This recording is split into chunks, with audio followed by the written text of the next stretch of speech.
warahmatullahi wabarakatuh. Selamat Waalaikumsalam. malam dan Waalaikumsalam warahmatullahi wabarakatuh. Waalaikumsalam warahmatullahi tidak lupa wabarakatuh. juga kami mewakili dari kelompok 4 juga Pak, ingin mengucapkan juga menambahkan selamat ulang tahun dan sehat selalu.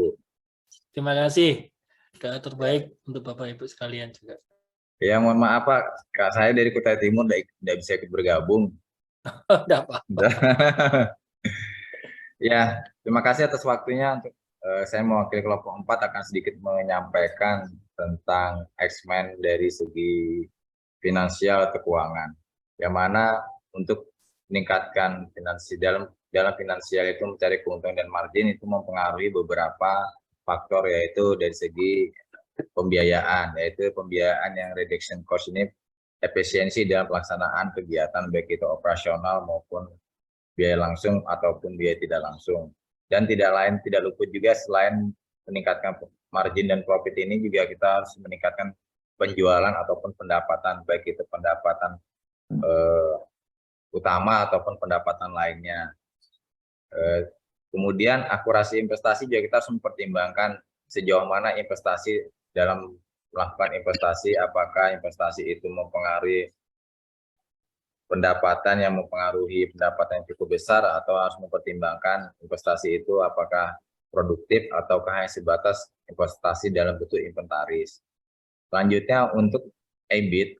EBIT ini yaitu pendapatan sebelum pajak dan bunga. Artinya penerimaan pembayaran yang dapat diterima harus dapat berjalan dengan lancar, dan juga di sisi lain pada saat kita membutuhkan modal pun harus dalam bentuk mencari suku bunga pada saat penawaran perbankan yang lebih baik ataupun yang lebih murah. Dan juga untuk mendukung EBIT ini juga kita harus menyimpulkan pengumpulan rata-rata periode dalam kemampuan pada saat kita melakukan pengambilan langkah jika kita akan melakukan peminjaman pada pihak-pihak lain. Kemudian di dalam finansial yang ketiga yaitu inventari stok, yaitu stok persediaan. Kita harus mempertimbangkan persediaan ini buffer stok kita akan mencukupi, sehingga harus memperhatikan supplier lokal yang sekiranya harus dapat memenuhi kebutuhan tepat pada waktunya. Jangan sampai pada saat kita melakukan operasional mengganggu persediaan kita ini tidak mencukupi sehingga mengganggu operasional, yang mana beban tetap kita berjalan namun pendapatan kita terhambat hanya sebatas gara-gara persediaan yang tidak pada saat pengiriman tidak tepat waktu.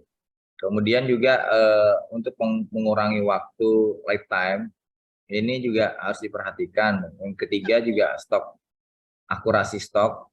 Kebutuhan persediaan ini harus minimal 2 atau 3 bulan, sehingga pada saat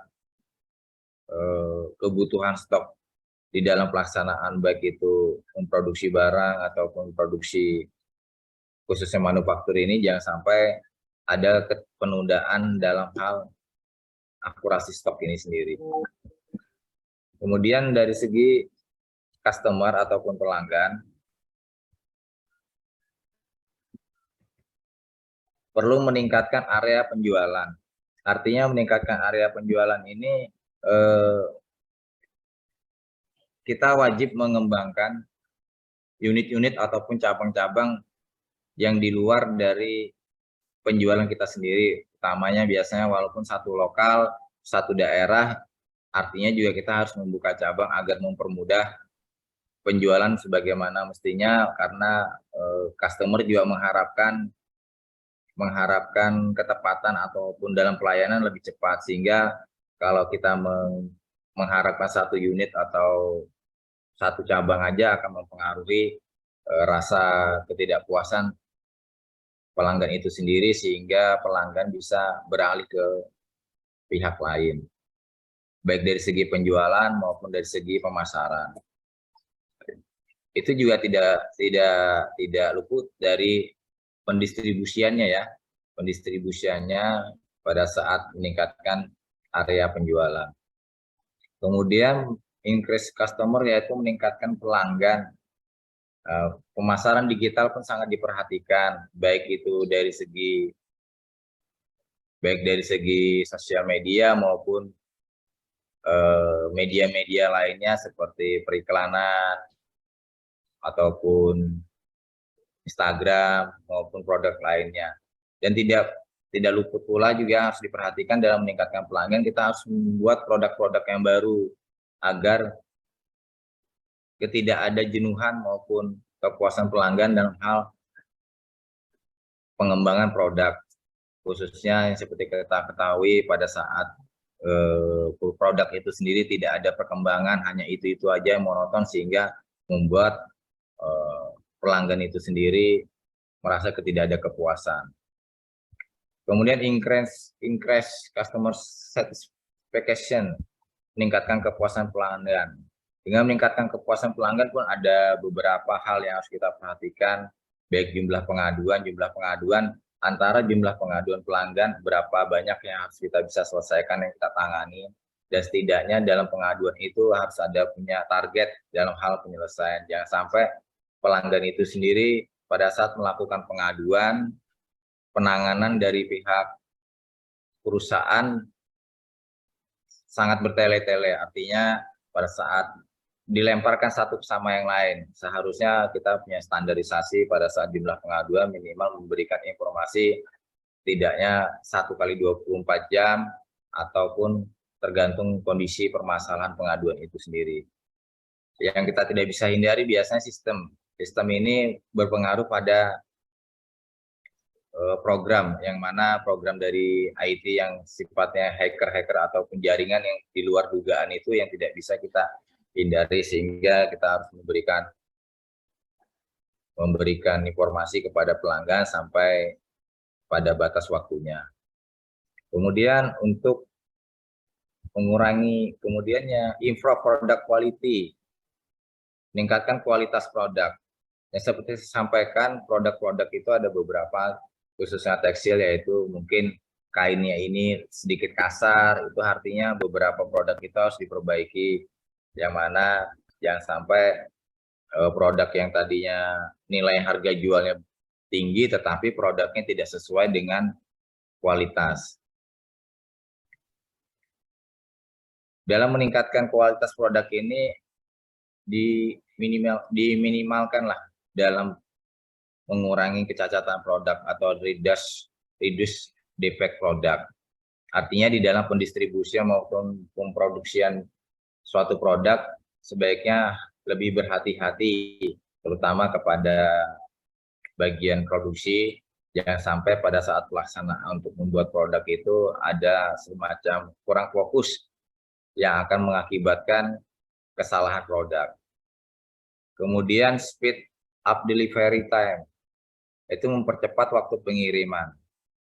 Ya, beberapa yang harus diperhatikan pada saat customer melakukan pemesanan atau PO, ini harus kita perhatikan dalam hal pengiriman harus tepat pada waktunya, terutama antara bagian gudang dan bagian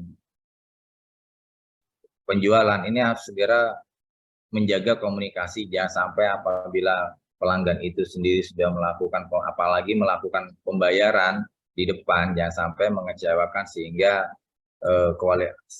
mempengaruhi waktu pengiriman, yang mana di bagian gudang dan bagian penjualan tidak sinkronisasi pada saat informasi itu tidak jelas. Kemudian speed up replacement file product, yaitu mempercepat penggantian produk yang gagal. Pada saat dilakukan pengiriman, artinya ada beberapa hal yang harus diperhatikan.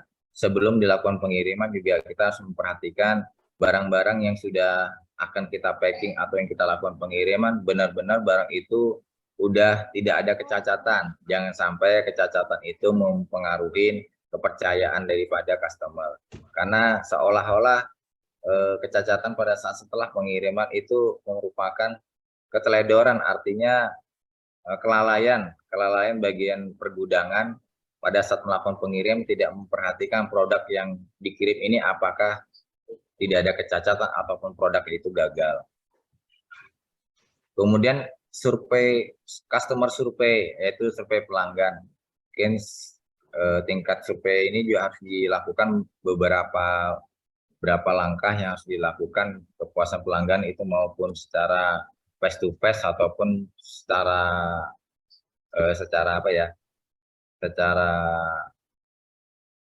pengalaman, karena beberapa hal juga pada saat survei pelanggan kami juga pernah melakukan kepuasan pelanggan ini terlalu berlebih-lebihan juga ada, yang mana kita pada saat pengiriman terlambat, waktunya seharusnya tepat pada hari ini tetapi terlambat hanya sekian jam, jadi dilebih-lebihkan, dan ini pun harus ada pendekatan dari bagian penjualan, yaitu dari bagian sales itu sendiri. Next.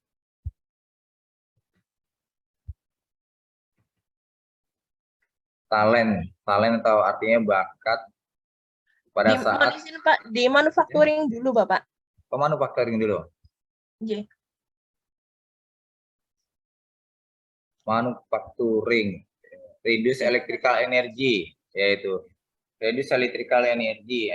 melakukan pengurangan energi listrik. Di dalam melakukan pengurangan energi listrik juga harus memperhatikan jangan sampai semata-mata perusahaan berusaha untuk mengurangkan biaya energi listrik namun mempengaruhi besar terhadap pendapatan. Ya, mungkin sudah ada beberapa contoh hal yang pernah saya temukan. Di bagian produk ingin melakukan pengefisiensian biaya dalam hal energi listrik, tetapi berdampak pada penjualan, seperti pengurangan 10% namun penjualan menurun menjadi 20%. Nah, mengurangkan energi listrik ini juga harus diperhatikan, jangan semata-mata mengurangkan energi listrik yang terlalu mempengaruhi dampak penjualan. Mungkin energi listrik ini beberapa hal yang harus dilakukan, mungkin dari segi penerangan yang sekiranya pada saat tidak operasional mungkin harus dilakukan hal-hal yang penghematan, sehingga penerangan itu sendiri juga pada saat dibutuhkan. Kemudian reduce water consumption, mengurangi konsumsi air, efisiensi produksi. Kemudian meningkatkan listrik surya. Nah, ini salah satu langkah meningkatkan listrik surya, itu mengurangi bagian daripada energi listrik. Yang mana apabila di kemudian hari energi listrik tarifnya cukup tinggi, apalagi menggunakan salah satunya energi elektriknya berupa genset, itu untuk kondisi saat ini bahan bakar energi listrik ini, energi genset ini cukup besar. Jadi ada beberapa langkah yang harus kita terapkan, yaitu menggunakan listrik surya. Kemudian reduce confirming product, itu mengurangi produk yang tidak sesuai. Pertama yaitu meningkatkan proses pertama kali yang tepat.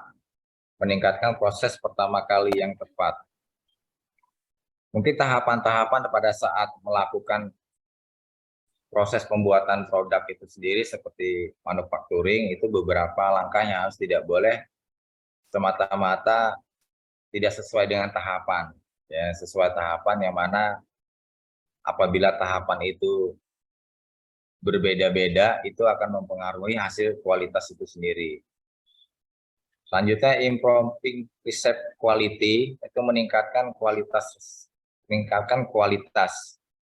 Ini seperti yang saya katakan juga di awal, bahwa kualitas bagian daripada kepercayaan pada masyarakat, yang mana ketidakkepuasan pelanggan itu akan sangat mempengaruhi sekali antara nilai yang dijual dengan barang yang diperoleh. Kemudian increasing recycle ratio, yaitu meningkatkan hasil daur ulang. Ada beberapa hal yang produk-produk gagal itu sendiri yang masih bisa sekiranya kita lakukan perbaikan. Dari segi persediaan, artinya persediaan kita salah satunya berdampak pada persediaan, yang mana persediaan ini, produk-produk gagal ini apabila kita selalu tumpuk-menumpuk, gudang ini akan dipenuhi dengan produk-produk gagal. Alangkah baiknya produk-produk gagal ini harus kita reparasi sehingga barang-barang yang sifatnya sudah menumpuk dan gagal ini dapat kita lakukan penjualan kembali. Artinya kita juga tidak boleh melakukan reparasi itu sendiri, tidak semata-mata hanya sekedar reparasi, tetapi harus sesuai standar pada saat penjualan. Kemudian improve productivity. Langkah pertama yaitu meningkatkan jumlah proses dalam satu hari. Nah, di dalam pendapatan kita ada mengukur pendapatan tidak dari segi pada saat pemasaran, tetapi kita harus juga mempunyai target dalam waktu proses pembuatan atau pembuatan produk. Sekiranya dalam satu hari kita harus mempunyai target, contoh membuat target dalam satu hari berapa barang, tapi kita harus mencapai target yang kita inginkan, sehingga pada saat kebutuhan penjualan meningkat, pada saat permintaan barang meningkat, kita sudah memiliki stok yang tidak mengecewakan jika pelanggan itu sendiri mempunyai kebutuhan yang sangat mendesak. Artinya persediaan kita pada saat untuk melakukan penjualan bisa lebih maksimal. Kemudian yang kedua ya, increase utility machine, meningkatkan utilitas mesin. Dalam pelaksanaan produk itu sendiri juga tidak luput kita harus melakukan beberapa hal, yaitu dalam hal mesin. Karena mesin ini bagian pokok dalam bagian aset yang tidak terpisahkan daripada SDM itu sendiri. Nah, mesin-mesin ini juga kita harus memperhatikan agar pada saat pelaksanaannya tidak terjadi hambatan, sehingga setidaknya harus ada dilakukan pemeliharaan secara berkala ataupun semacam cadangan mesin yang sekiranya jika suatu saat perlu dilakukan overhaul, sehingga produk itu sendiri tidak terhambat dengan adanya pemeliharaan mesin itu. Kemudian untuk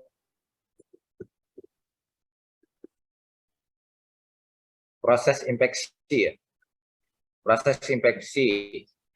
yang pertama itu meningkatkan inspeksi total. Yang kedua meningkatkan kualitas inspeksi. Mungkin Pak Deden bisa bantu ini untuk inspeksi proses ini. Terima kasih, saya akan bantu. Maksudnya di sini adalah dilakukan pengontrolan terhadap mesin, gitu. Jadi jumlah pengontrolan terhadap mesin dalam satu bulan itu jumlahnya berapa, seperti itu, Pak. Oh ya. Ya mungkin ini tidak berbeda juga dengan tahap yang ketiga ya Pak ya, yaitu maintenance ya. Yaitu maintenance, yaitu mengurangi waktu mesin. Artinya mesin itu juga perlu waktu untuk beristirahat, sehingga dibutuhkan beberapa mesin yang harusnya dicadangkan ataupun disiapkan, sehingga mesin tidak selalu bekerja terus-menerus yang akan mempengaruhi suatu saat terjadi penyusutan yang sehingga suatu saat akan mengalami kerusakan. Mungkin ini aja yang bisa saya sampaikan, Pak Rasy Alimudin, dan bisa dilanjutkan ke Bu Anur ke tahap selanjutnya. Belum selesai Pak ini. Oh, belum selesai? Yang talent Masih belum. ada satu. Oh ya, talent ya? Ya, Sorry. selesaikan dulu Pak Jais. Ya, habis biasa dari atas ke bawah ini, bawah ke atas itu muter nih. Karena itu yang di BM-nya itu dia manufacturing dulu baru talent. Oh, Jadi siap. Ya, yang kemudian talent ya, bakat, yaitu pada saat proses rekrutmen juga kita harus memperhatikan bahwa pada saat pelaksanaan proses rekrutmen itu sendiri kita harus berkeyakinan bahwa pada saat rekrutmen itu harus sukses yang pertama. Karena apa? Seperti yang kita pelajari kemarin, pada saat kita merekrutmen, dari pada saat pelaksanaan awal sampai akhir, kandidat ini harus mengetahui beberapa kategori yang harus dilamar, baik dari segi penempatan maupun dari salary. Yang kedua, waktu rekrutmen. Waktu rekrutmen ini pun harus lebih efisien dan efektif.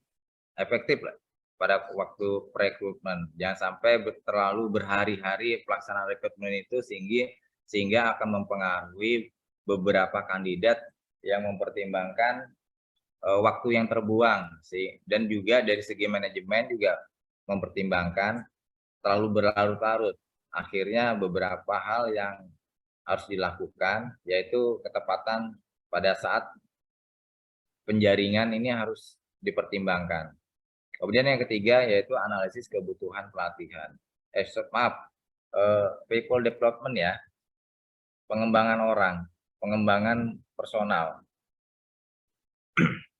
Di dalam pengembangan personal ini kita harus mengetahui yang pertama yaitu training need analysis, yaitu analisis kebutuhan pelatihan. Artinya apa? Pada saat bagian akunting, salah satu contoh bagian akunting. Pada saat bagian akunting ini melakukan pengembangan untuk SDM harus sesuai dengan tupoksi atau job desk-nya. Jangan sampai akunting melakukan pelatihan bagian K3. Nah, ini kan sangat perbedaannya sangat berbeda. Memang sebenarnya harus diperlukan, namun untuk mengurangi biaya kita harus lebih tepat pada saat pemilihan kebutuhan, pada saat yang dibutuhkan apa pada saat di bagian keuangan. Kalau misalnya dia perlu pelatihan perpajakan, ya perpajakan yang benar-benar sinkronisasi dengan pelaksanaan pekerjaan dia sehari-hari. Kemudian yang kedua, meningkatkan pelatihan perkaryawan. Pada umumnya di perusahaan ada mempunyai target. Biasanya ada beberapa target, sepertinya di internal saya, itu ada beberapa target untuk peningkatan SDM.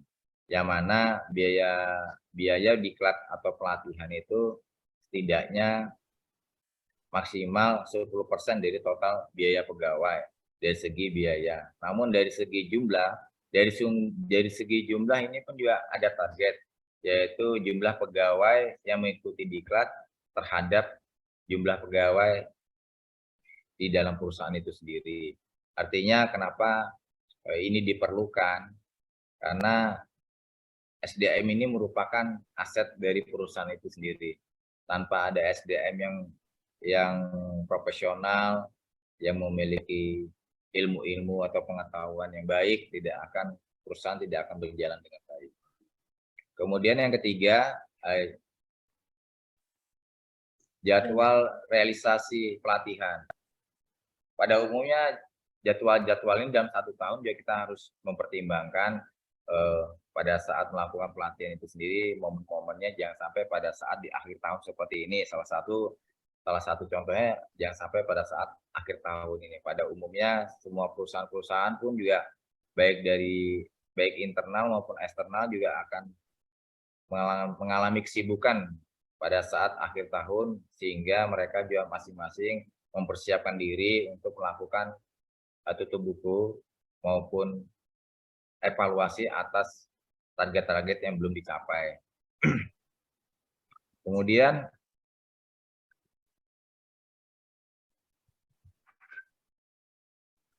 evaluasi ya. Iya Pak, training evaluation. Training evaluation. Evaluasi pelatihan ya. Evaluasi pelatihan. Ya, mungkin tidak berbeda dengan pada saat analisis kebutuhan ya. Jadi kita mengevaluasi apakah karyawan yang kita kirim ini benar-benar kompeten. Jangan sampai kita salah menempatkan karyawan yang mengikuti pelatihan itu sendiri tidak sesuai pada tujuannya. Dan juga kita harus pertimbangkan apabila beberapa karyawan yang sudah mengikuti pelatihan namun tidak memberikan kontribusi kepada perusahaan, artinya kita tidak lebih prioritaskan untuk mengikuti ke tahapan selanjutnya. Kemudian success planning, artinya perencanaan kesuksesan. Yang pertama, penilaian dan evaluasi. Yang kedua, mengurangi penurunan. Yang ketiga, tinjauan posisi pekerjaannya. Yaitu penilaian dan evaluasi pada saat perencanaan kita harus mempertimbangkan memang di dalam pelaksanaan, di dalam manajemen kita tidak luput dari segala sesuatunya. Itu yang pertama, itu perencanaan, pelaksanaan, dan pengendalian. Nah, penilaian ini juga harus kita pertimbangkan apakah beberapa hal penilaian yang harus kita sampaikan pada saat perencanaan ini mempengaruhi dampak besar atau kecilnya dalam mencapai kesuksesan. Kemudian yang kedua, mengurangin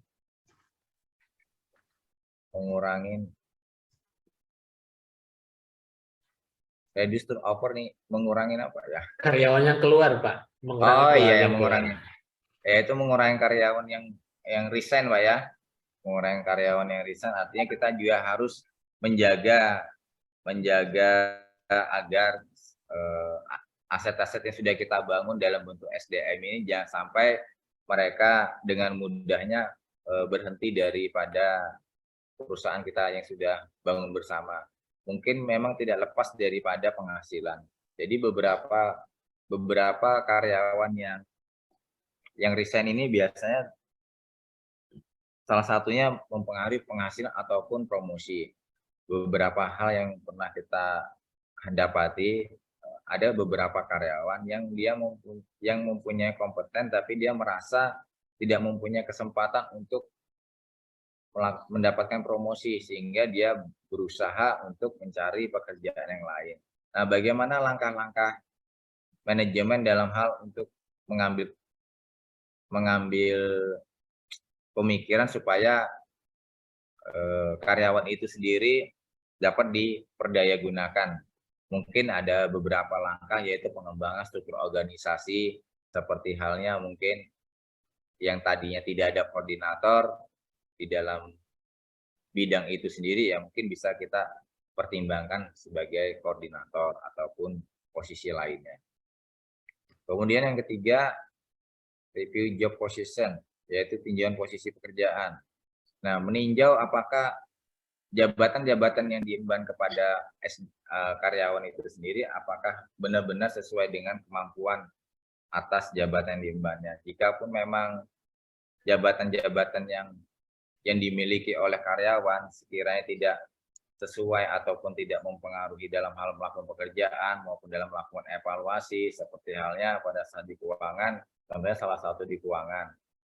Dia seorang manajer tidak bisa memberikan informasi kepada manajemen bahwa kondisi lapor keuangan pada saat ini baik dalam laporan bulanan, triwulan maupun tahunan tidak bisa memberikan estimasi ke depannya di dalam hal mengambil keputusan. Oke, selanjutnya kompensasi dan benefit ya. Yang pertama mereview kompensasi dan manfaat. Mereview kompensasi dan manfaat ya. Yang kedua, mereview kompensasi dan manfaat dan benefit. Ya mungkin ini bisa saya tambahkan dari kompensasi dan benefit ini, saya bisa jelaskan mungkin sedikit agak sesuai masing-masing SDM ya, yaitu antara penghasilan yang diperoleh pada saat ini, apakah mereka benar-benar merasa cukup dan merasa puas. Karena masing-masing SDM pun juga ada yang mengatakan saya ini layak lebih baik dibandingkan kondisi penghasilan saat yang saya terima pada saat ini.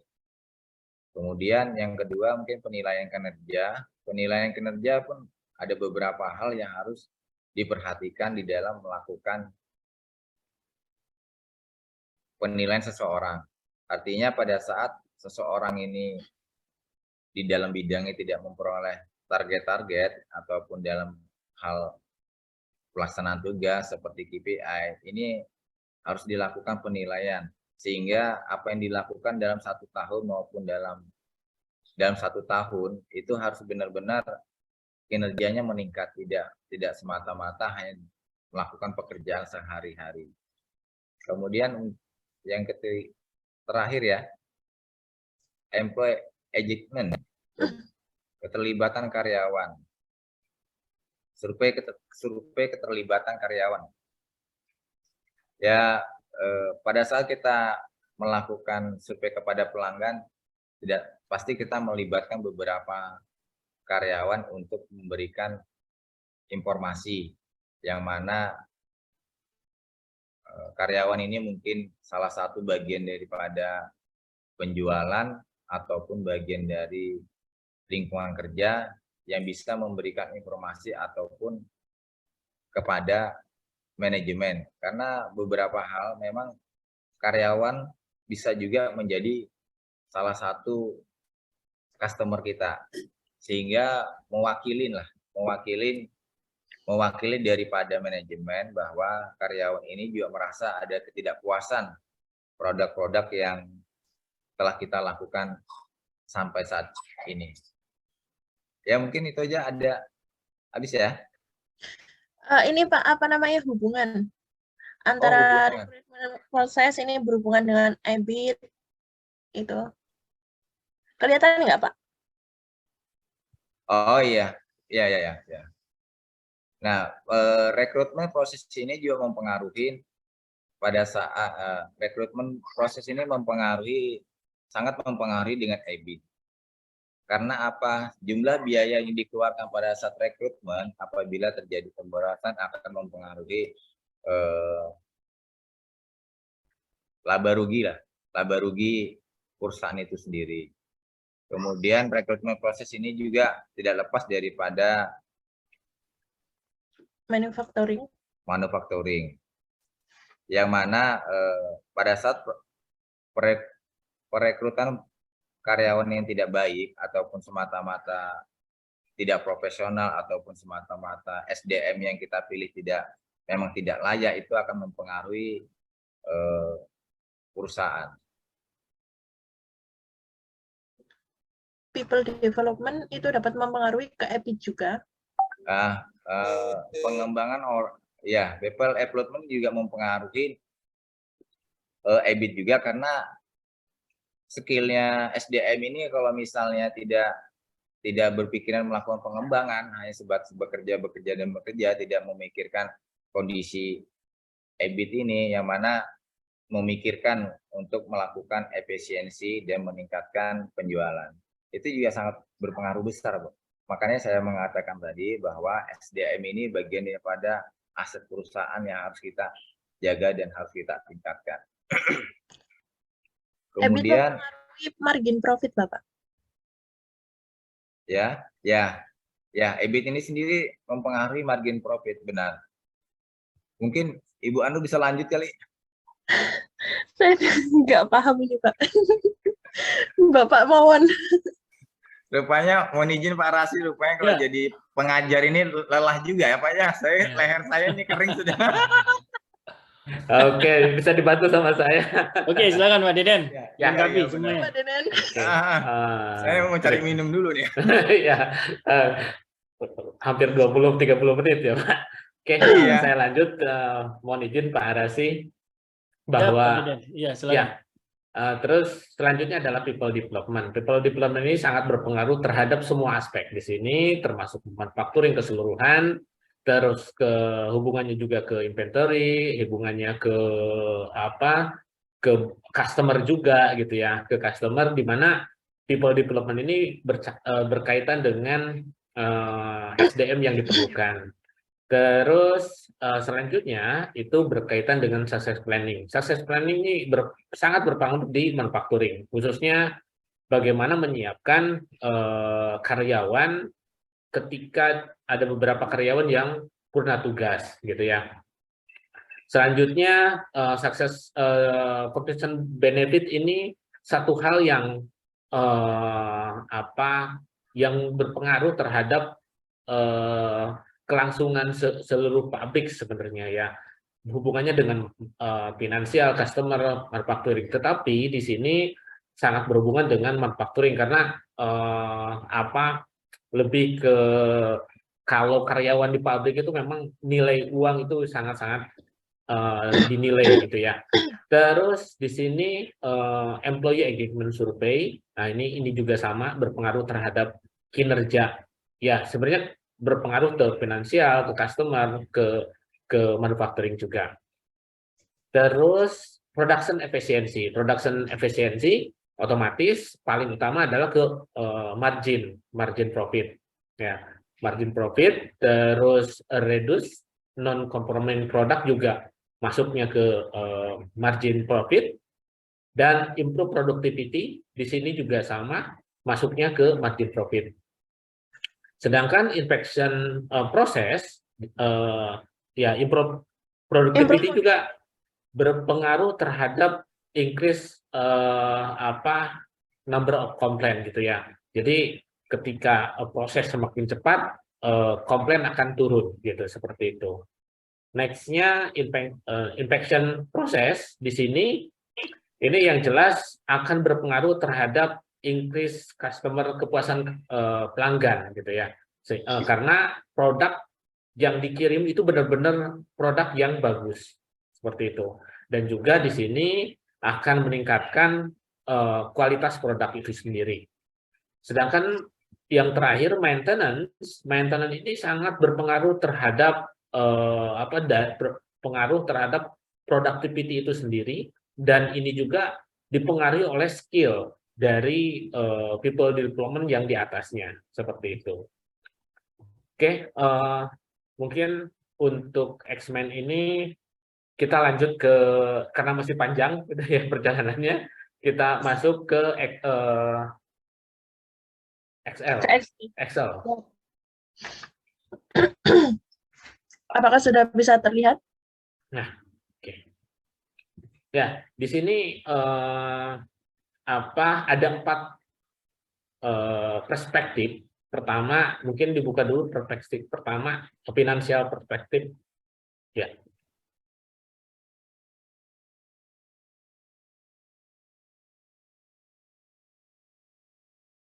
Financial perspektif. Ini adalah parameter dari kita menghitung dari 2019 sampai 2021 dengan target 2021. Di sini terlihat bahwa di 2020 itu selalu mengalami penurunan yang sangat signifikan karena situasi COVID, dan untuk target 2021 adalah bersumber dari 2029 yang dimodifikasi gitu ya. Ini adalah target-target yang nanti akan dibahas di balance scorecard. Di sini untuk finansial, untuk growth margin, investment akurasi itu kita menggunakan ARR gitu ya, ininya sebagai bahan perhitungannya. Next, Mbak Anur. Selanjutnya perspektif customer. Perspektif customer ini kita jabarkan menjadi 5 sub perspektif, yaitu yang tadi disebutkan. Ini ada di sini hampir semuanya ada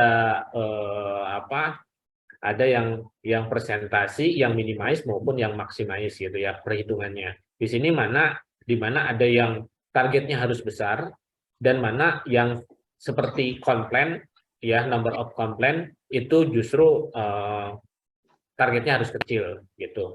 Termasuk tadi yang disampaikan speed delivery time gitu ya, bahwa di sini pengiriman itu harus cepat, dari 1 minggu barang dari pemesanan sampai ke barang itu dikirim sampai ke customer, itu targetnya dalam hari. Terus bagaimana produk gagal ini bisa terkirim lebih cepat lagi. Jadi targetnya adalah 4,4 hari dan pencapaiannya 4,10 hari. Sedangkan di sini ada increase digital marketing ya. Ini digital marketing maksud di sini adalah bagaimana customer itu menggunakan website. Jadi tidak menggunakan udah fake atau email, jadi langsung ke aplikasi gitu ya. Sama seperti Shopee, Lazada, Tokopedia. Jadi sistemnya customer itu melakukan entry sendiri, ini pemesanan sendiri, dan tidak ada customer service atau yang menginput ulang. Jadi targetnya adalah 15% untuk tahun di 2021. Terus selanjutnya manufacturing perspektif. Nah, di sini ada dua indikator di sini. indikator pertama adalah lagging dan leading. Jadi lagging kita berusaha untuk pencapaian, dan leading itu untuk dan pertama pencapaian, yang kedua adalah pencegahan. Pencegahan misalkan di sini adalah improvement total infection, misalkan di improve infection process. Jadi itu lebih ke pencegahan gitu ya. Next, Mbak Nur. Nah, selanjutnya adalah di sini perspektif talent. Talent ini juga sama, bahwa di sini ada leading dan lagging indikator yang kita coba untuk lakukan, misalkan training need analysis gitu ya, improve training, yang itu sifatnya lebih pencegahan gitu ya, parameter yang lebih untuk mengimprove, bukan secara direct gitu. Dan di sini termasuk di sini employee engagement survei. Di sini dilakukan tiap tahun. Kebetulan perusahaan XYZ ini atau perusahaan tempat saya bekerja, mohon maaf karena tidak boleh menyebutkan nama perusahaannya gitu ya. Kita mengikuti GPTW certification atau Great Place to Work certification, dan ini real yang kita dapat seperti itu. Oke. Lanjut ke BSC, karena saya dikit loncat-loncat karena ini bakal diulang di sini gitu. Mohon izin Pak Rasi. Jadi ini semuanya akan ada di sini. Nah, di sini yang perspektif yang pertama itu finansial, growth margin profit. Di sini ada reduction cost, net income. Net income-nya pertama reduction cost. Reduction cost di sini seperti kita lihat 330.000 US ya, dan dihitungnya berdasarkan periodenya adalah annual. Terus pencapaian di 2020 itu drop hanya 25.000, tetapi di target di 2021 targetnya justru ditambah menjadi 350, tetapi actual achievement di 2021 itu hanya 320. Nah, weight-nya, beratnya adalah 92%, dan di sini kita bilangnya matrik ya Pak. Matriknya adalah 92%. Jadi pencapaian terhadap target itu 92%. Terus nilainya kuning. Kuning di sini ada targetnya. Kalau misalkan di bawah 80% itu jadi merah. Tapi kalau di atas, masih di atas 100% itu masih hijau gitu ya. Jadi hijau, kalau kuning itu antara 80 sampai 99, di bawah 80 adalah merah. Terus net income itu juga sama, 82.000 menjadi 82 juta US menjadi 63 di 2020. Di 2021 itu naik menjadi 88, aktualnya justru 85. Jadi mungkin ini targetnya itu ketinggian gitu ya Pak, karena memang belum recovery benar, tetapi memang karena investasi yang lumayan cukup banyak juga di sini, sehingga memacu perusahaan supaya terus berjalan. Selanjutnya investasi akurasi di sini yang presentasi, terus sifatnya tahunan. Yang penanggung jawab di sini adalah direktur langsung atau MD. Nah, di sini targetnya 98%, di aktual di ini 63, terus di target di 2021 adalah 98%, dan realisasi di 2021 99%. Ininya adalah 101%, beratnya 101%, terus untuk matriknya 100%.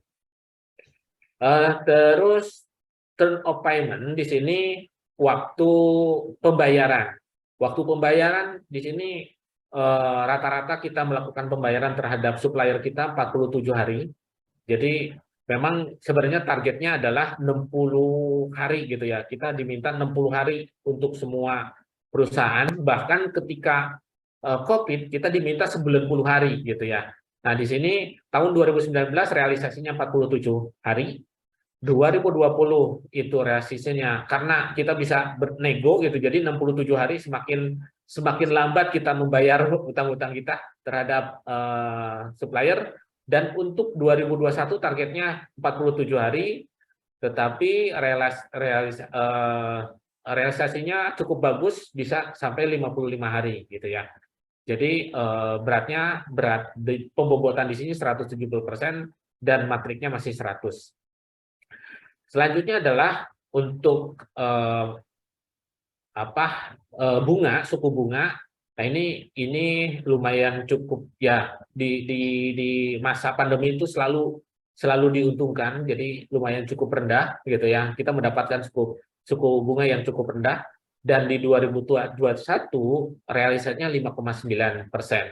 Nah, ini juga masih di atas target yang kita capai. Terus average collection period. Nah, di sini kebalikan dengan term of payment gitu. Ini sebenarnya harus semakin cepat gitu ya. Semakin cepat. Nah, di sini di 2019 itu 57 hari gitu ya. Nah, realisasi di 2020 itu 89 hari, karena ada beberapa perusahaan tekstil yang mengalami goncangan yang cukup hebat. Misalkan Karya Mitra yang kemarin diceritakan oleh Pak Joko Siono itu sekarang proses di pengadilan gitu ya, salah satunya itu gitu ya. Terus 2021 itu targetnya 57, tetapi aktualnya masih kurang bagus, masih di level 65 hari. Di sini pencapaiannya 88%. Wave-nya, sedangkan matriknya 88. Ini simbolnya masih kuning. Selanjutnya adalah lokal supplier. Ini mohon maaf, lokal supplier. Di sini untuk lokal supplier di tahun 2019 ini di lokal supplier di luar yang mandatory supplier gitu ya. Karena ada beberapa mandatory supplier yang nggak bisa diapa-apain, harus ngambil dari luar. Nah, ini di luar itu pencapaian di 2019 88%, di 2020 90%, targetnya di 2021 90%, dan pencapaian di 2021 itu 92%. Ini cukup bagus. Terus reduce lead time. Nah, di sini ininya hari gitu ya. Terus ininya prosesnya monthly, dan ininya adalah penanggung jawabnya adalah tetap supply chain. Di sini untuk 2019 18 hari, 2020 16 hari, semakin cepat. Target 2021 itu 16 hari, dan di 2021 itu 14 hari. Jadi ini cukup sangat bagus secara target. Nah, untuk total finansial perspektif kita dinilai 97,3%. Jadi menurut saya cukup bagus. Terus next-nya itu adalah customer perspective. Di sini yang pertama itu improve sales area. Sales area itu ini lebih ke jumlah jumlah customer gitu ya. Jumlah customer. Jadi ininya adalah number of customer. Di 2019 itu ada 3.652 customer, tetapi di 2020 itu turun menjadi 3.300 customer yang aktif, dan target di 2021 itu 3.600, aktualnya 3.620. Nah, ini masih sesuai dengan target. Selanjutnya adalah increase distributor, jadi kita bekerja sama juga dengan distributor, ininya quantity. Ini juga di tahun 2019 ada 22, di 2020 ada 19, targetnya di 2021 22, aktualnya di 2021 itu 21, dan ini secara berat 95%, dan matriknya 95, ini kuning gitu ya, kurang bagus, tidak sesuai dengan target kita. Selanjutnya increase digital marketing. Di sini pada dasarnya naik gitu ya. 2019 itu 7% customer kita menggunakan digital marketing ketika mengorder. Di 2020 8%. Target kita adalah 15% gitu ya. Di sini lumayan cukup berat sebenarnya. Tapi sebenarnya di sini ada kenaikan menjadi 11%.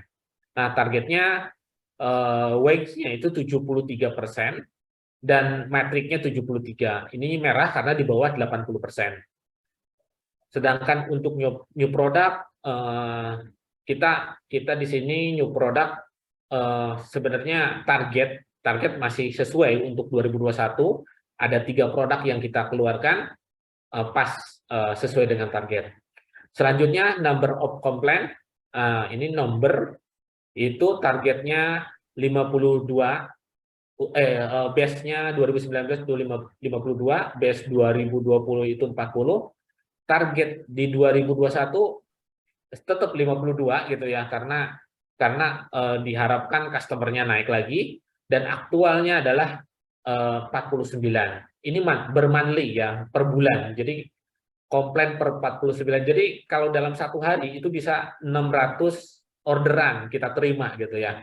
Baik warnanya yang berbeda maupun jenis benangnya yang berbeda. Jadi ada 600 order per hari. Jadi per bulan itu 18.000 orderan.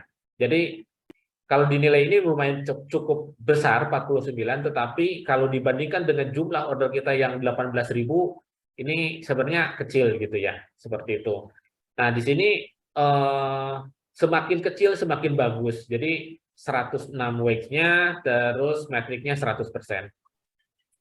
Selanjutnya adalah reduce defect product, ini presentasi ya, yang tadi saya sebutkan bahwa order kita ada 18.000 order dan tonase kita satu hari itu sekitar 16 ton gitu ya.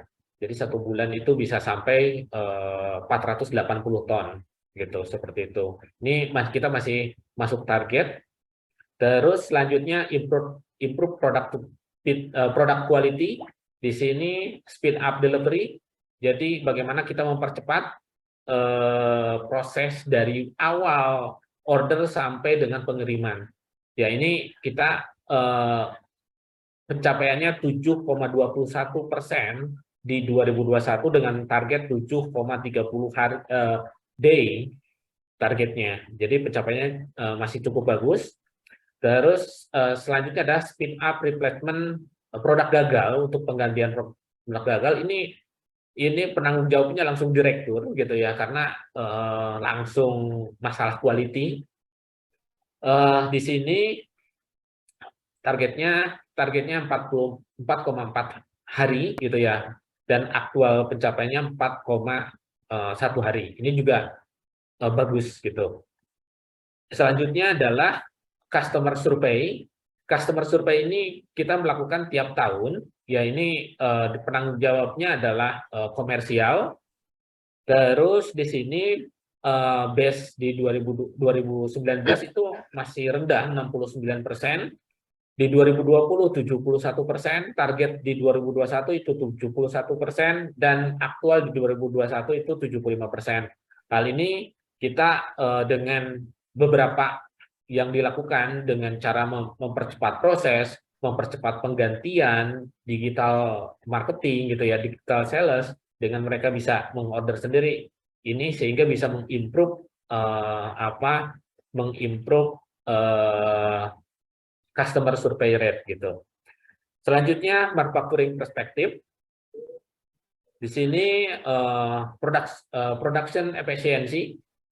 Nah, ini adalah tuntutan dari global group yang mana memang cukup berat gitu ya. Di sini misalkan reduce electricity energy itu banyak yang kita lakukan. Misalkan kita mengganti langit-langit ya menjadi sunroof gitu ya. Jadi untuk siang hari itu nggak perlu lagi kita menyalakan lampu. Itu salah satu yang diimprove gitu ya. Salah satu yang diimprove untuk bagian-bagian produksi terutama. Dan yang kedua adalah dilakukan mengganti part-part mesin yang dikira pemborosan energi gitu ya. Jadi ada beberapa motor mesin yang udah tua yang dimana itu sangat konsumsi listriknya sangat tinggi, itu kita ganti. Tetapi kita juga bisa dengan ganti semua gitu ya. Yang mesin-mesin tua, terutama yang udah umurnya 20 sampai 30 tahun, itu kita ganti motornya dengan yang muda yang motornya yang hemat energi. Tetapi untuk cash flow EBIT-nya tetap terjaga, ya kita terpaksa bertahap gitu, seperti itu. Di sini targetnya adalah di 2021 3%, sedangkan aktualnya hanya 2,97%. Seperti itu. Ini di bawah target yang ini nilainya masih kuning. Terus reduce water consumption, ini juga masih kurang bagus. Ya, ada beberapa, misalkan air yang habis proses dyeing proses itu dipergunakan untuk untuk boiler gitu ya. Jadi airnya itu kan biasanya cukup panas gitu, dan itu bisa dipergunakan untuk memanaskan boiler. Jadi boiler itu tidak perlu di titik, biasanya kan air mentah itu mungkin suhunya 27-28 derajat Celcius. Tetapi air yang sisa dari proses sisa pendinginan proses dyeing itu bisa di level 50 sampai 60 derajat Celcius. Itu bisa digunakan untuk boiler gitu ya. Jadi untuk konsumsinya bisa menurunkan konsumsi air juga gitu, seperti itu. Dan juga yang jelas mengurangkan kita menggunakan pembakaran menggunakan LPG ya, mengurangi gas, itu juga bisa mengurangi gas gitu ya. Di sini targetnya adalah untuk 2021 10%, sedangkan pencapaiannya masih 9,75%. Terus target selanjutnya adalah penggunaan solar panel di sini. Di sini targetnya memang cukup berat, 30% gitu ya. 30% di ini karena kita punya lapangan yang luas, terus ini bisa digunakan untuk solar panel. Maksimal yang bisa digunakan kita adalah sampai 75% gitu ya, bisa mengcover. Tetapi pencapaiannya masih 21% dengan target 30. Ini masih merah gitu ya, karena di bawah 80%. Terus selanjutnya adalah ini proses pertama gitu. Kalau kita bikin kue gitu ya, ini langsung jadi gitu ya. Misalkan bikin kue bolu gitu ya, langsung jadi. Nah, ini kalau di proses kami itu proses pencelupan sama seperti itu, ada prosesnya, kita butuh waktu sekitar 2 sampai 3 jam. Nah, ini targetnya adalah target di 2021 itu 98%, aktualnya 98,10%. Ini lebih bagus dibanding targetnya. Terus improve receipt quality di sini sama gitu ya.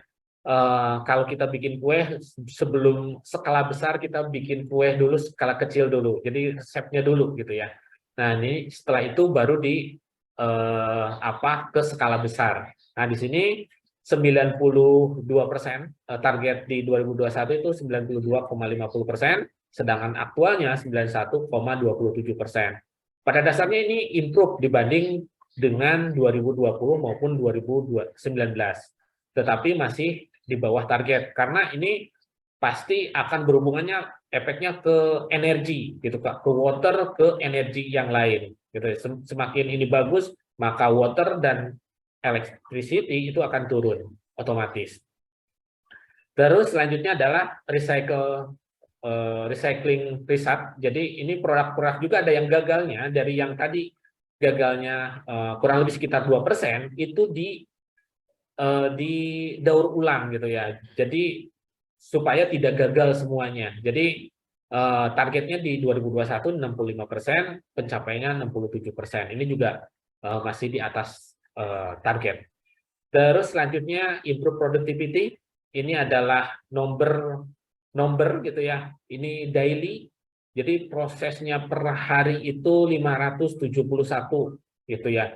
571 proses dyeing. Nah, tadi kan ada sampai 18.000 per bulan gitu ya. Nah, di sini satu harinya bisa sampai 600 lot. Jadi ada beberapa, gimana caranya supaya lebih produktif, berarti ada beberapa produk yang beberapa order yang dikombin, dicelup atau diproses dalam satu prosesan. Jadi ada mungkin dari 2 customer, 3 customer diproses dalam satu diproses dalam satu celupan gitu, seperti itu. Nah, ini juga ada kenaikan target menjadi 101%. Selanjutnya adalah increase utility mesin. Nah, di sini kita tidak melihat jumlahnya, tetapi dibanding dengan target mesin gitu ya. Jadi mesin yang terpasang ini di 2020 drop luar biasa karena ordernya nggak ada. Padahal si mesinnya sangat produktif gitu ya. Sehari bisa 575. Tetapi utilitasnya rendah karena ada beberapa dalam satu bulan itu tidak full gitu. Biasanya full dalam satu bulan 30 hari. Di tahun 2020 itu ada beberapa bulan yang tidak full 30 hari. Mungkin cuma 21 hari atau 25 hari. Sehingga itu menurunkan utilitas mesin. Terus selanjutnya adalah inspection. Di sini ini adalah ada 2.800 targetnya adalah 3.500, aktualnya 3.560 ya. Terus pencapaiannya masih cukup bagus. Terus improve quality inspection di sini 97%, target di 2021 adalah 99%. Aktualnya 97,5%. Nah, ini berkaitan dengan komplain maupun proses selanjutnya. Jadi perhitungannya kan proses pembuatan produk itu ada proses perencanaan awal, tengah, sama finishing. Nah, ini sampai ujung gitu ya. Jadi sampai ujung itu ternyata pencapaiannya 97,5% atau secara matriks 97. Selanjutnya adalah quality maintenance. Di sini reduce downtime mesin. Jadi semakin kecil itu semakin bagus. Nah, di sini target 2021 itu 4,75%, sedangkan aktualnya 4,72%. Ini jauh sebenarnya lebih bagus dibanding tahun-tahun sebelumnya, tetapi targetnya jauh lebih tinggi. Targetnya bagus juga gitu ya, pencapaiannya 101% untuk beratnya dan matriknya 100%. Selanjutnya adalah maintenance sesuai dengan schedule ya.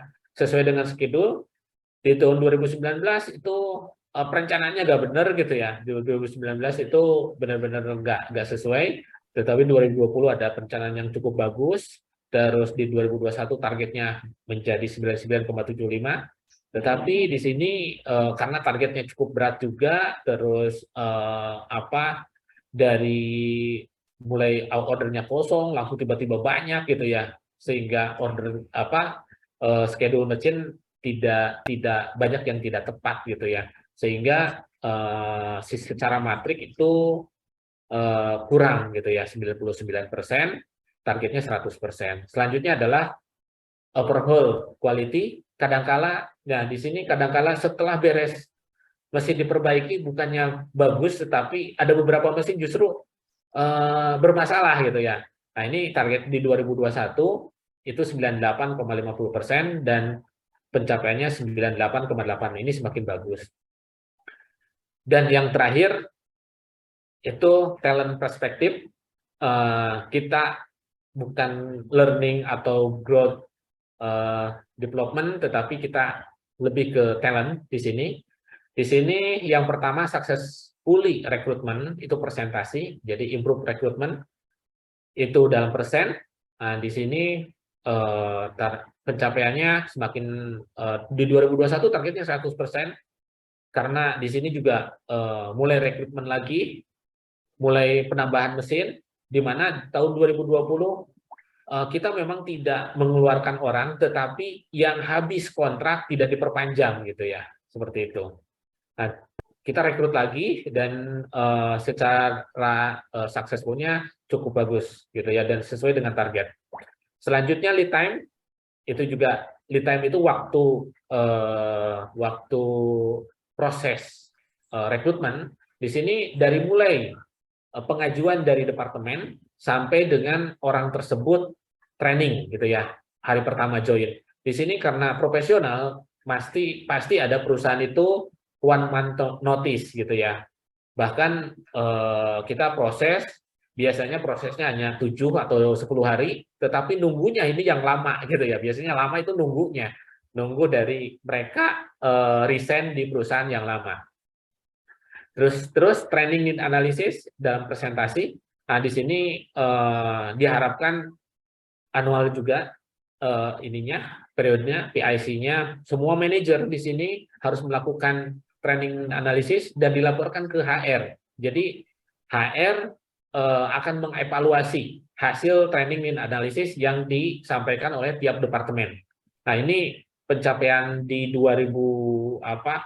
di target 2021 itu 99,75, aktualnya itu ada 99,80, ini lebih bagus dari target. Terus improve training per employee, ini jam training dalam 1 bulan gitu ya, 33,7 itu di 2019, 2020 itu turun justru karena memang ini ya pandemi. Terus naik lagi di targetnya 35, tetapi pencapaiannya hanya 34,7 jam. Nah, di sini target 99%. Terus schedule training di mana training yang kita buat jadwalnya itu sesuai atau tidak. Di sini 93%, karena kadang-kadang vendor yang misalkan kita perlu training tentang kepemimpinan atau training tentang safety gitu ya. Ternyata vendornya nggak running, itu sering terjadi seperti itu. Nah, untuk 2020 itu drop karena memang tiba-tiba kita off gitu ya, karena pandemi atau dibatasi produksi kita hanya 75%, sehingga ini sangat mengganggu jadwal training kita. Tahun 2021 targetnya 95, tetapi untuk aktualnya kita bisa sampai 98%. Nah, ini secara berat itu 104% dari target, pencapaiannya metriknya 100. Training evaluasi itu juga dilakukan. Jadi ini training evaluasi itu indeks, jadi skor. Jadi bagaimana si training itu bermanfaat gitu ya. Dan kita ada biasanya kuesioner setelah training, berapa nilainya gitu ya. Ininya seperti berapa, dan ini biasanya habis training dilakukan evaluasi. Skornya untuk 2021 targetnya 85, aktualnya 87. Jadi beratnya adalah 102% terhadap target, metriknya 100. Terus di sini succession planning, kita juga yang pertama assessment and evaluation. Nah, ini biasanya tiap tahun dilakukan evaluasi gitu ya, untuk siapa. Jadi misalkan manufacturing director itu harus menyiapkan penggantinya, mereview kalau misalkan dia di bawahnya second layer-nya itu siap menggantikan berapa tahun lagi, atau udah ready benar-benar atau berapa tahun lagi. Nah, di sini targetnya adalah di 2021 ada 100%, karena harus semuanya ini. Aktualnya itu 99,90, ini karena mepet mungkin ya nilainya masih hijau gitu. Terus selanjutnya reduce turnover, ini monthly, jadi rata-rata dalam 1 bulan karyawan yang keluar gitu ya, yang keluar karena resign bukan karena pensiun, itu tetap ada ternyata ini target di 2021 2,5%, aktualnya 2,1%, dan ini lebih bagus dibanding target. Terus selanjutnya review job position. Review job position ini dilakukan oleh seluruh manajer gitu ya, sifatnya tahunan. Nah, di sini kadang-kala manajer suka ada yang kelewat gitu ya, dan HR sebagai penanggung jawab, tetapi untuk yang membuat tetap manajer. Nah, di sini targetnya 100%, aktual di 2021, jadi semua departemen telah melaporkan review job position-nya. Terus selanjutnya adalah Komben, review Komben. Ini dilakukan oleh finance ya tiap tahun. Nah, di sini juga sama gitu ya. Targetnya 95%, lebih rendah sebenarnya, tetapi aktualnya 99. Jadi ini harus direview semua misalkan dari level terbawah worker sampai level CEO itu direview semua ininya kombennya, apakah udah sesuai, apakah sesuai dengan market index atau dengan pasar seperti apa gitu ya. Terus selanjutnya adalah penilaian, itu sesuai dengan waktunya. Kadangkala terutama di tahun 2020 ini hanya 89% karena itu tadi kita masih belum terbiasa dengan tatap muka atau di online gitu ya, sehingga yang harusnya misalkan bulan Desember atau pertengahan Desember itu harus selesai, ini baru Januari awal selesai gitu ya. Itu ada beberapa departemen yang seperti itu. Targetnya adalah 99%, aktualnya 99,7%, ini lebih tinggi dibanding targetnya. Yang terakhir adalah survei kepuasan atau keterikatan karyawan. Di sini penanggung jawabnya adalah direktur, dilakukan tiap tahun. Ya, untuk tahun 2021 itu targetnya 86%, aktualnya 88%. Itunya adalah berarti untuk talent perspektif secara keseluruhan 99,9%. Ini cukup bagus. Terus mohon maaf, Mbak Nur ke atas. Ya. Nah, di sini ada untuk rangkumannya finansial perspektif 97,3%, untuk customer 96,5%, untuk manufaktur 96,9%, untuk talent 99,9%. Di sini secara keseluruhan, secara rata-rata 97,3% dan nilainya good. Gitu dari saya. Mungkin ada tambahan dari Pak Jais, Mbak Anur, Bu Ika. Luar biasa. Terima kasih. Thank you, Pak Deden. Baik, terima kasih Pak Jais, Bu Ika, dan Pak Deden atas pemaparan materinya yang sangat luar biasa dan membutuhkan waktu yang sangat cukup lama. Terima kasih atas kesabaran dan ketelitiannya. Baik, sekian presentasi dari kelompok kami. Sekali lagi untuk Pak Dr. Arasli Alimuddin, SEMM, Yaumil Milad. Semoga senantiasa sehat selalu, bahagia, sejahtera, dan tetap dalam lindungan Allah Subhanahu wa Ta'ala. Amin, amin. Amin. Yang lainnya, mungkin ada pertanyaan, monggo ditanyakan apabila ada pertanyaan. Jika memang sudah dirasa semuanya sudah beres, sudah paham ini tentang balance scorecard yang disampaikan oleh pemateri dari kelompok 4, alhamdulillah. Saya tutup kalau tidak ada pertanyaan. Alhamdulillah sudah jadi dosen ini. Sudah kayak dosen Mbak Anur. Baik, terima kasih banyak. Saya akhiri. Wassalamualaikum warahmatullahi wabarakatuh. Terima kasih Pak Arasli. Waalaikumsalam warahmatullahi wabarakatuh.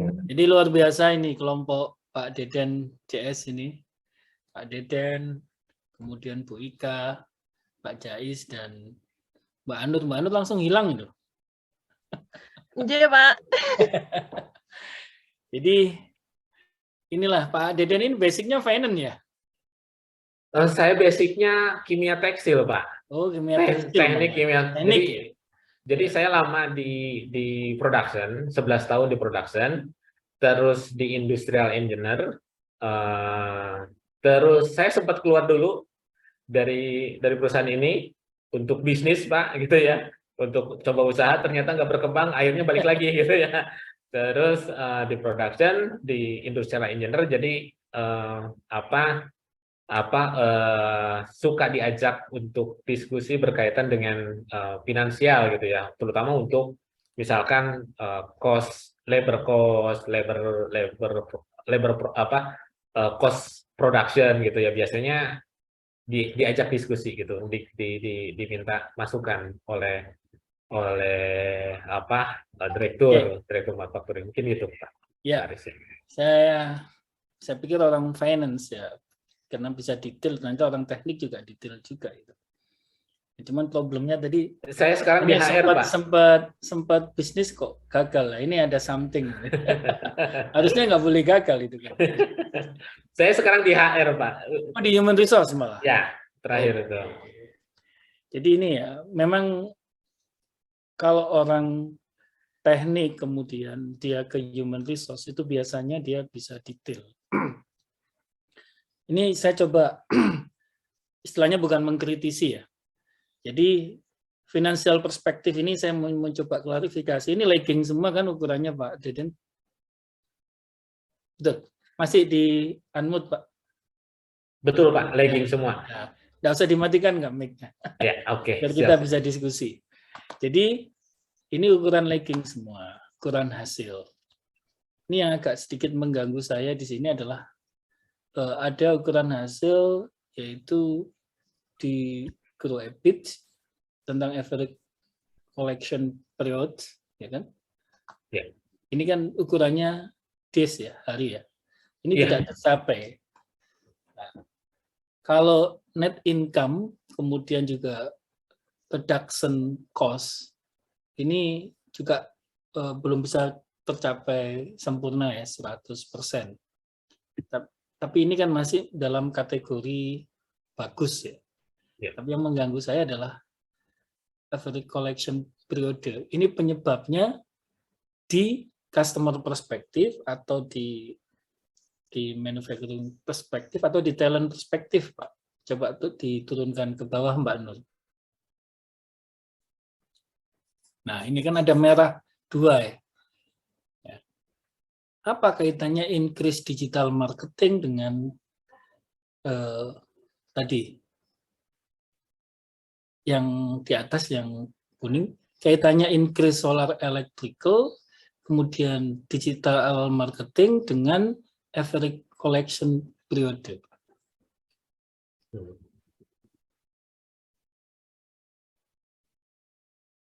Nggak ada sih Pak. Nggak ada ya? Nah, nggak ada Pak. Jadi ini mungkin juga bisa jadi satu apa ya Pak? Satu catatan buat saya sama Pak Deden ini orangnya sama kayak saya. Jadi detail, tapi kadang-kadang terkait dengan linkage dan engagement itu kita ada sering yang terlewatkan. Ya. Itu kelemahan saya juga itu. Ya, Pak. Kelemahan saya juga karena saya adalah tipikal orang yang apa ya? Ya kalau Pak Deden orang teknik tidak menggunakan hati, ya. Tapi kalau saya ini kebanyakan menggunakan hati dalam mengambil keputusan, mengambil sikap ya. Itu yang akhirnya yaitu tadi banyak kita memberikan toleransi ya. Jadi ini contohnya misalkan increase digital marketing. Ini kan kita memasukkan maunya kita. Maunya yang di atas Pak. Ini maunya yang di atas ya. Ya. Lah ya. Increase digital marketing ini kan ditujukan untuk meningkatkan penggunaan penjualan misalkan. Ya. Betul, penjualan. Penjualan lewat ya tujuannya di sini cost reduction. Jadi customer otomatis kan sales berkurang, customer service akan berkurang. Jadi customer support itu akan misalkan sekarang itu customer support kita ada kurang lebih sekitar 15 orang. Nah, dengan adanya ini kan larinya ke atas reduce cost toh, Pak. Ya, betul. Ya, berarti masih nyambung, ya kan? Ya, betul. Ya kan? Kemudian ini kaitannya dengan increase solar electricity, ini juga reduce cost tujuannya. Tujuannya reduce cost. Ini juga sama, ini di drop dari atas sebenarnya. Gitu. Nah, terus ini kan ada problem ini. Ini yang kemudian yang kaitannya dengan tadi itu apa? ARR tadi itu? Ya. Itu di mana, Pak? Di bawahnya hubungannya kemana itu? hubungannya ke production mesin, Pak. Ini kan Allah. Ini kan kita problem coba ke atas, Pak, naik ke Ya. atas. Nah, itu tadi ya inilah. Ini kan ukuran hasil. Ya, betul. Ukuran hasil ini menjadi basic untuk kita melihat turunan cascading-nya ke bawah. Jadi cascading-nya ke bawah. Jangan sampai kita menyusun sebuah ukuran hasil, kemudian cascading-nya nggak ada. Ya. Padahal itu ukuran hasil. Nah, ini yang buat catatan buat kita semua ya. Jadi ini contohnya misalkan average collection periode ini kan terkait dengan collection apa ini, Pak? Ya, rata-rata collection apa? Ini pembayaran atau terkait dengan apa? Utang piutang? Tagihan, Pak. Tagihan kan? Ya. Utang piutang kan? Ya. Nah, berarti kita ada problem di sini. Problemnya mungkin karena pandemi COVID-19 ya kan, kemudian karena ya bukan ya tadi ada beberapa perusahaan yang kemudian tutup dan lain sebagainya itu. Nah, ini kan harus diantisipasi. Nah, tadi ada ukuran leading yang diistilahkan oleh Pak Deden juga sebagai ukuran antisipasi. Ya. Ukuran leadingnya. Nah, ini kira-kira antisipasinya di perspektif di bawahnya ada di mana, Pak? Untuk average collection period ini. Ini sebenarnya di training hour ya, Pak. Jadi di training hour bagaimana caranya si SDM yang biasa collection itu bisa menganalisa.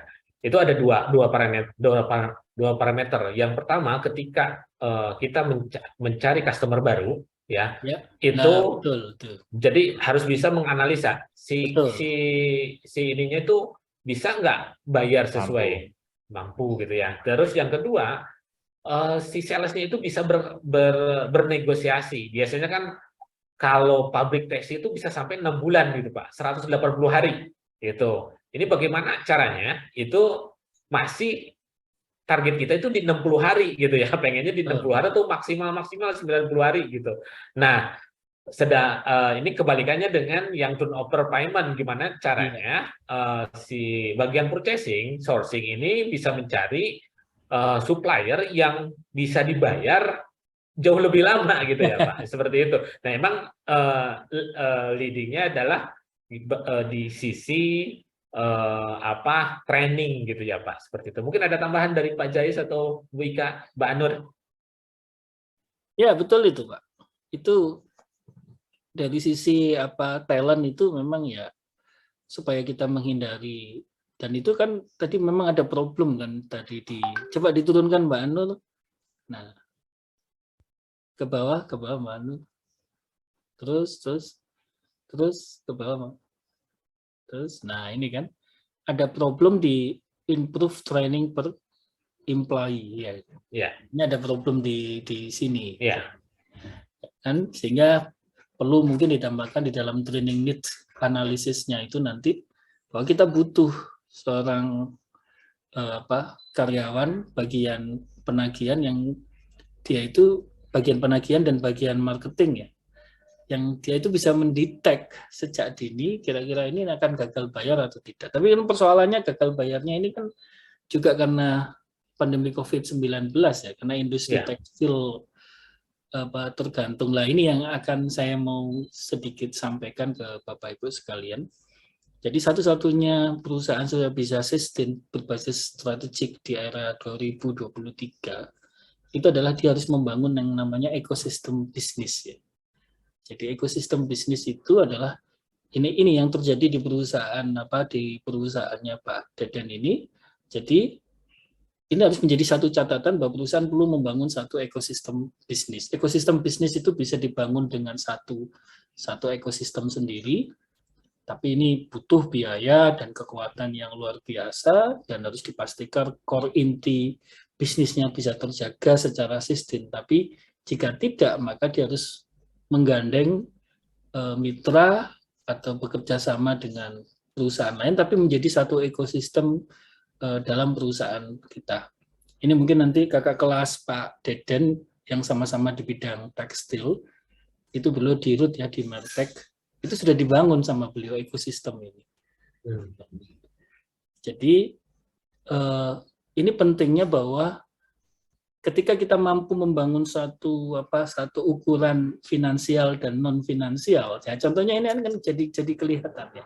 Kalau kita hanya berpatokan pada ukuran finansial, maka kita pikir paradigma kita ya dia gagal bayar karena pandemi COVID, ya gitu aja kan. Sesimpel itu kita akan menjustifikasi. Padahal meskipun pandemi COVID-19, tapi ketika kemudian itu bisa dilakukan sejak dini, dimitigasi ya, lakukan pencegahan sejak dini, itu malah, ya kan? Ya contohnya di perusahaan Pak Aris itu, karena beliau kebetulan dirutnya, ya kakak kelas Anda kan, itu juga beliau ketika mempresentasikan ini dia memang sedetail apa yang dikatakan Pak Deden, tapi beliau basicnya finance, dulu direktur keuangan, sekarang jadi direktur utama. Jadi dia memang sudah mengantisipasi sejak dini. Jadi tren permintaan itu dia harus dipastikan. Makanya kita ngomong salah satu upaya untuk membangun ekosistem bisnis, kita harus mendapatkan kepastian permintaan barang, permintaan produk. Ya kan? Ada beberapa juga yang kemudian karena akibat pandemi COVID-19 akhirnya dia mampu menciptakan create customer baru. Ya, dia berinovasi menciptakan customer baru, dan itu ya pasti kalau mampu menciptakan customer baru, ujung-ujungnya ada pada innovation, ujung-ujungnya ada pada talent perspektif yang dibangun ini. Jadi tidak selalu kemudian kita harus berjenjang ya. Jadi talent perspektif itu nanti larinya ke manufacturing perspektif atau ke internal business, tidak. Contohnya ini talent perspektif jadi improve training per employee, ini larinya langsung ke atas, ke ukuran lagging tadi itu Pak. Jadi sumbu panahnya langsung ke sana. Jadi berdasarkan penjelasan Pak Deden tadi, ini menjadi jelas supaya teman-teman juga menjadi jelas. Nah, itu penyebabnya 88% di financial perspektif karena dia ukuran hasil, ukuran lagging. Ini siapa gitu loh. Ya kan? Bisnis proses mana? Unit mana? Kemudian sasaran strategik yang mana yang itu menyebabkan tidak tercapainya ukuran ARR di atas tadi. Jadi ini sudah ketemu penjelasannya dari Pak Deden. Jadi ini menjadi satu hal yang penting. Jadi sekarang HRD, apalagi Pak Deden sekarang di HRD ya, talent perspektif itu menjadi satu apa? Jadi tidak bisa dikesampingkan gitu loh, karena HRD itu memegang kunci dari bisnis proses dan capaian finansial perspektif di perusahaan. Ya memang kelihatannya hanya apa sih improve training per employee ini ya kelihatannya kan sesederhana itu. Tapi ketika kita melihat kerangka acuan kerjanya atau tornya pada improve training itu berdasarkan training need analysis dan berdasarkan persoalan yang dihadapi oleh perusahaan tadi di atas, maka perusahaan berarti di sini membutuhkan seorang talent yang dia ahli di dalam memetakan, atau paling tidak dia ahli dalam menghitung tren market ke depan, potensi pasar ke depan seperti apa. Ini kemarin kan saya ngajar strategic marketing, saya tanyakan ke beliau, gimana Pak ini 2023 industri tekstil pada gulung tikar. Mertek gimana? Mertek punya strategi sendiri, Pak.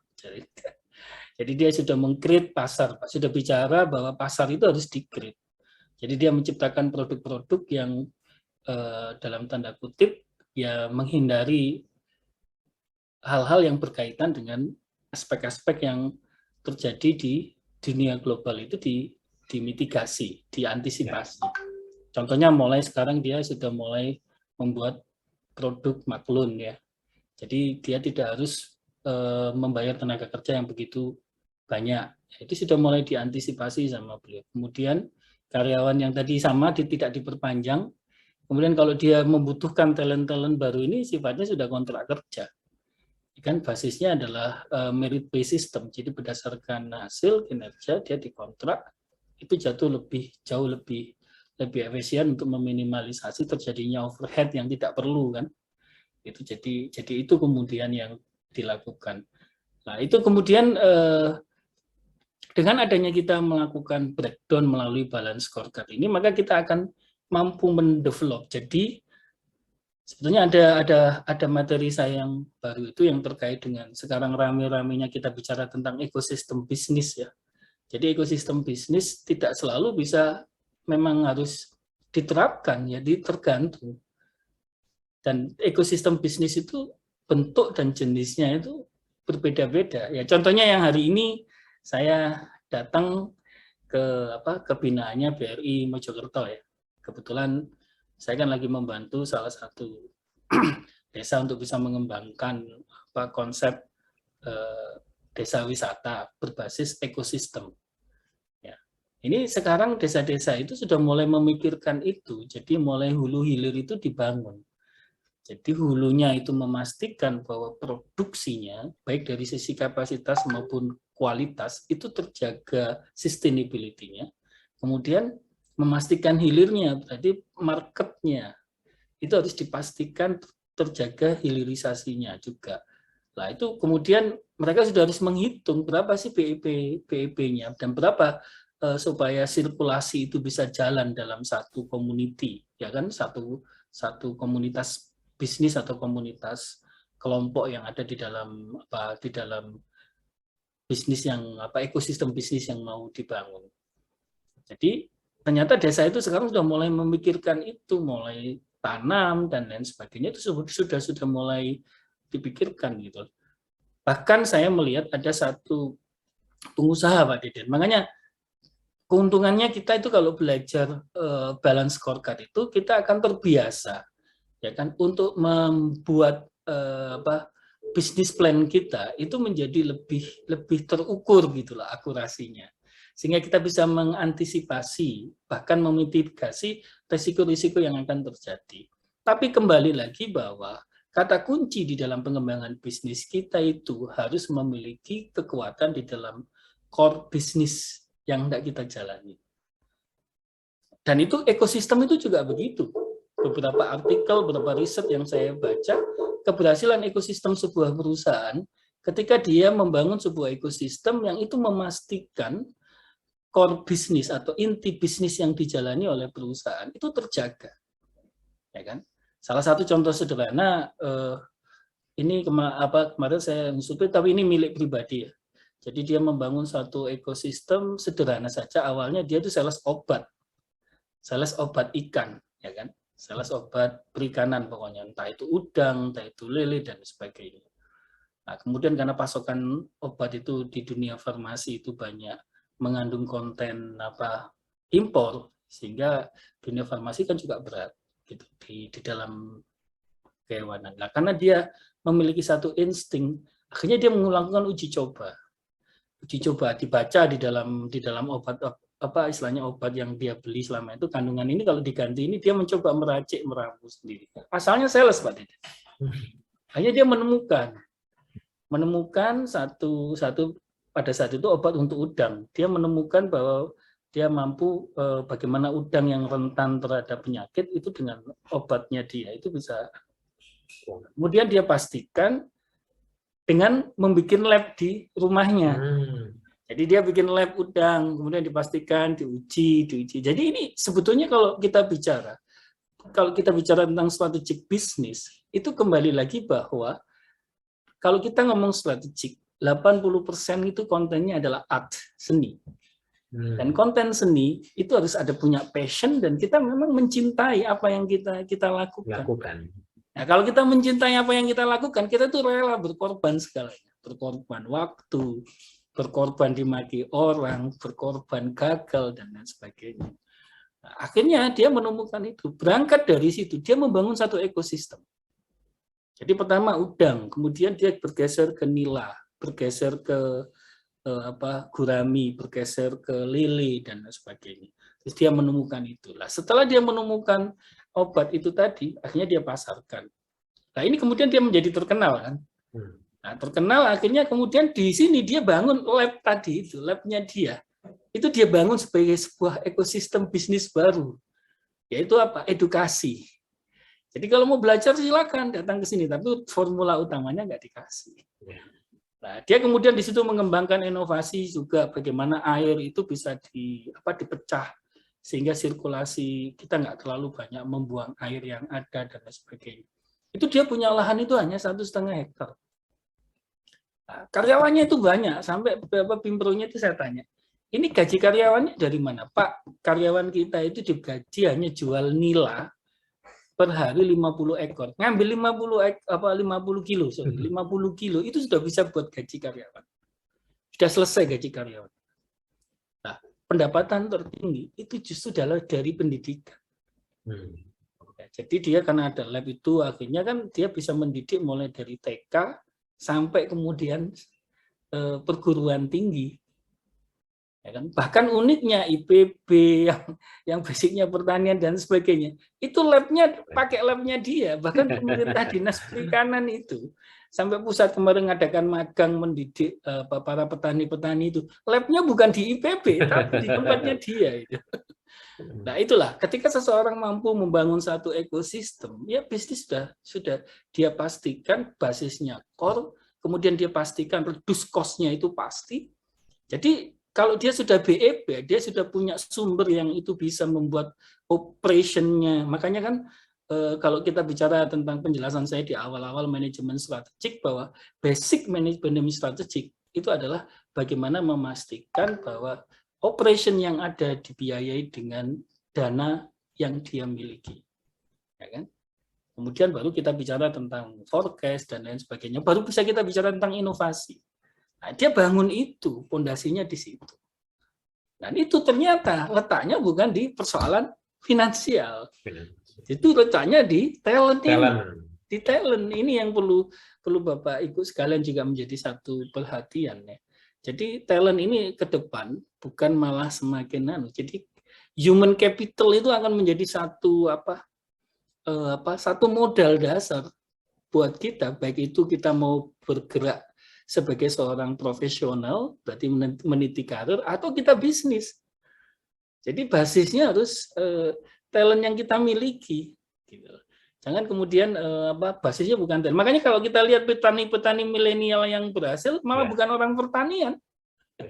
Basicnya dia malah orang manajemen, ada orang bisnis, gitu. Nah karena itu, ya. Jadi ini temuan dari Pak Deden melalui presentasi hari ini luar biasa. Ini juga bisa menjadi tambahan dan masukan buat kita. Oke, good job Pak Deden, terima kasih. Terima kasih Pak.